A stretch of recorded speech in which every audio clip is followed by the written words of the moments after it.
لیکن موسیٰ علیہ السلام اس وقت اگرچہ تھکے ہوئے تھے اور انہیں بھوک لگ رہی تھی، مگر قوت ایمانی ان کی مددگار ہوئی، جس نے ان کی جسمانی طاقت میں اضافہ کر دیا، اور موسیٰ علیہ السلام نے اس ڈول کو اکیلے ہی کھینچ کر کنویں سے پانی نکالا، جسے 8 یا 10 لوگ مل کر کھینچ رہے تھے۔ موسیٰ علیہ السلام نے ان خواتین کو پانی دے دیا اور پیچھے ہٹ گئے۔ اس وقت دھوپ اور گرمی شدید تھی۔ حضرت موسیٰ علیہ السلام نے کئی روز سے کھانا بھی نہیں کھایا تھا۔ آپ تنہا اور اس بستی میں اجنبی تھے، اور سر چھپانے کے لیے بھی کوئی آسرا نہ تھا، اس لیے موسیٰ علیہ السلام تھکان سے چور ہو کر درخت کے سائے میں بیٹھ گئے۔ آپ نے بارگاہ خداوندی میں اس طرح دعا کی کہ اے میرے رب، میں اس کھانے کا جو تو نے میرے لیے اتارا محتاج ہوں۔ ادھر جب دونوں خواتین کنویں کے پانی کا استعمال کر چکی تو واپس اپنے گھر چلی گئیں۔ دراصل یہ دونوں خاتون حضرت شعیب علیہ السلام کی بیٹیاں تھیں۔ جب وہ عام دنوں کی نسبت گھر جلدی واپس آئیں تو ان کے والد حضرت شعیب علیہ السلام نے فرمایا، اے میری بیٹیوں، اس قدر جلدی واپس آ جانے کا کیا سبب ہے؟ انہوں نے عرض کیا کہ کنویں کے پاس ایک نیک مرد ملا تھا، اس نے ہم پر رحم کیا اور ہمارے جانوروں کو پانی پلانے کے لیے کنویں سے نکال کر دیا۔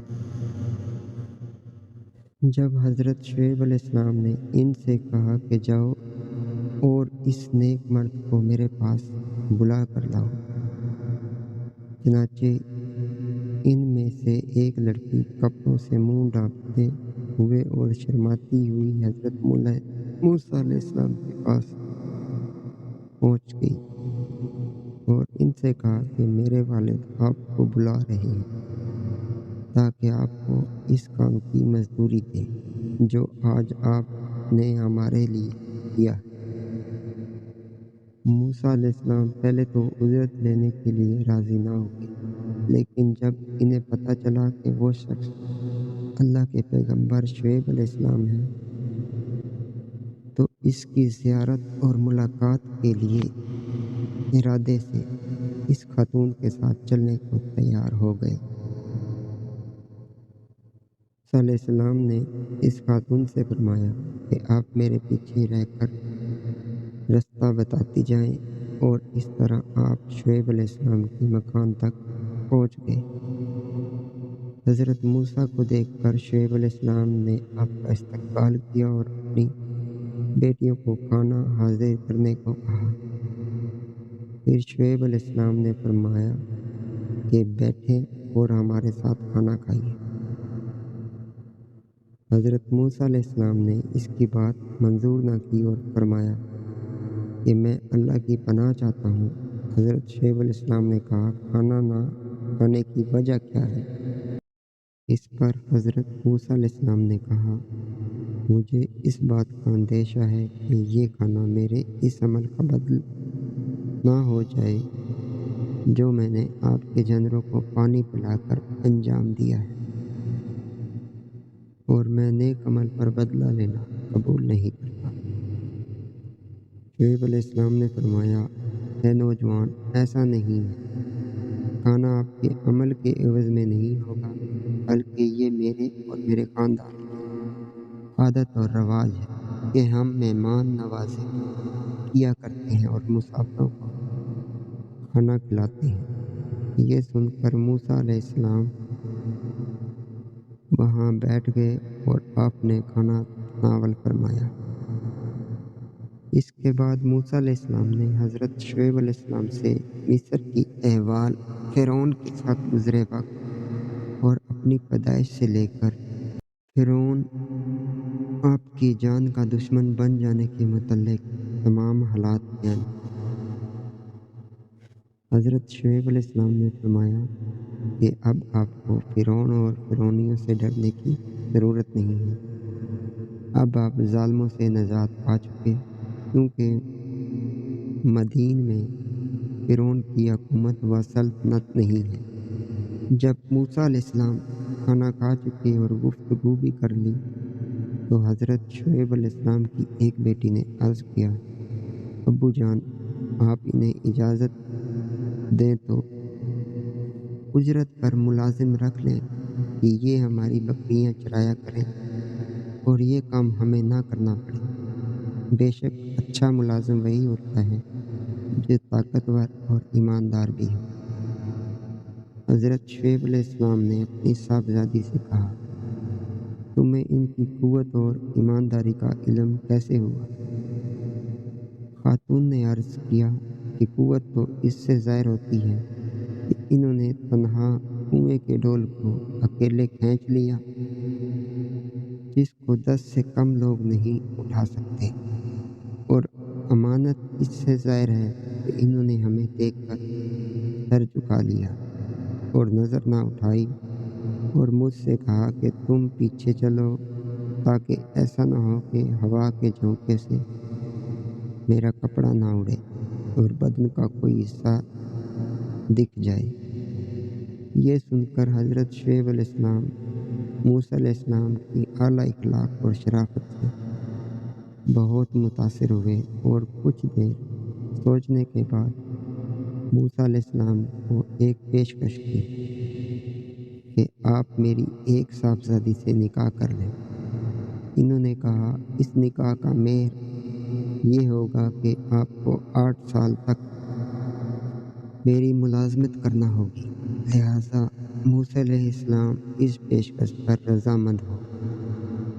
اس طرح حضرت موسیٰ علیہ السلام اور حضرت شعیب علیہ السلام کے درمیان یہ معاہدہ طے پایا اور حضرت موسیٰ علیہ السلام کا نکاح حضرت شعیب علیہ السلام کی بڑی صاحبزادی جن کا نام صفورہ تھا ان کے ساتھ ہو گیا۔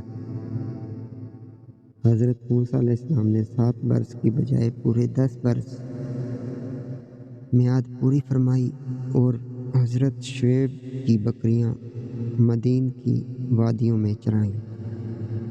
مدین میں گزرے وہ 10 سال حضرت موسیٰ علیہ السلام کی زندگی کے سب سے بہترین اور پرسکون وقت تھا۔ حضرت موسیٰ علیہ السلام کو مدین جیسے علاقے میں رہنے کا موقع ملا جہاں پھلوں اور میووں کی کثرت تھی۔ آپ کو حضرت شعیب جیسا سسر اور استاد ملا جن سے آپ نے بہت کچھ سیکھا، اور صفورہ جیسی نیک ہم سفر ملی جس سے آپ کی زندگی اور مزید خوبصورت ہو گئی۔ لیکن حضرت موسیٰ علیہ السلام اپنی تمام زندگی چرواہے بن کر نہیں گزار سکتے تھے۔ باوجود اس کے کہ حضرت شعیب علیہ السلام کے پاس مدین میں رہنا ہی حضرت موسیٰ علیہ السلام کے لیے غنیمت تھا، مگر وہ اسے اپنا فرض سمجھتے تھے کہ وہ اپنی قوم بنی اسرائیل کی مدد کے لیے جائیں۔ وہ غلامی کی زنجیروں میں گرفتار ہیں اور جہالت، نادانی اور بے خبری میں غرق ہیں۔ اللہ نے حضرت موسیٰ علیہ السلام کو فرعون کی طاغوتی حکومت کو الٹنے کا مقصد سے کھڑا کیا تھا، اور یہی احساس انہیں مصر جانے پر آمادہ کر رہا تھا۔ لہٰذا 10 سال کے بعد حضرت شعیب علیہ السلام کی اجازت سے حضرت موسیٰ اپنی جوزہ صفورہ کے ساتھ واپس مصر کی طرف روانہ ہو گئے۔ ہم نے دیکھا کہ اللہ نے موسیٰ علیہ السلام کو فرعون کے ظلم و ستم سے محفوظ رکھا اور آپ نے مدین میں پناہ لی۔ آپ کی نیکی اور شرافت کا صلہ یہ ملا کہ جہاں شعیب علیہ السلام جیسی برگزیدہ ہستی کے سایہ رحمت میں آپ کو ایک نیک ہم سفر بیوی ملی، وہیں ایک آرام دہ اور محفوظ مقام میں آپ کو پناہ حاصل ہوئی۔ جیسا کہ نبی کے وسلم کا ارشاد ہے، پوری دنیا میں سب سے بہترین متاع نیک عورت ہے، نیت حلال رزق جو ایک صالح بندے کی سب سے اہم ضرورت ہوتی ہے۔ حضرت موسیٰ علیہ السلام مدین میں میسر ہوا۔ اس کے باوجود موسیٰ علیہ السلام نے اللہ کے پیغام اور تبلیغ کے لیے ان تمام خصائص اور نعمتوں کو خیر باد کہا اور دعوت دین کی خاطر تمام رحمتوں کو قربان کر کے فرعون سے ٹکرانے کے لیے کمر بستہ ہو گئے۔ بلا شبہ ہر مشکل کے بعد آسانی ہے، اور تمام تر مشکل حالات میں صرف اللہ کی ذات ہی ہے جو بندے کا واحد سہارا بنتی ہے۔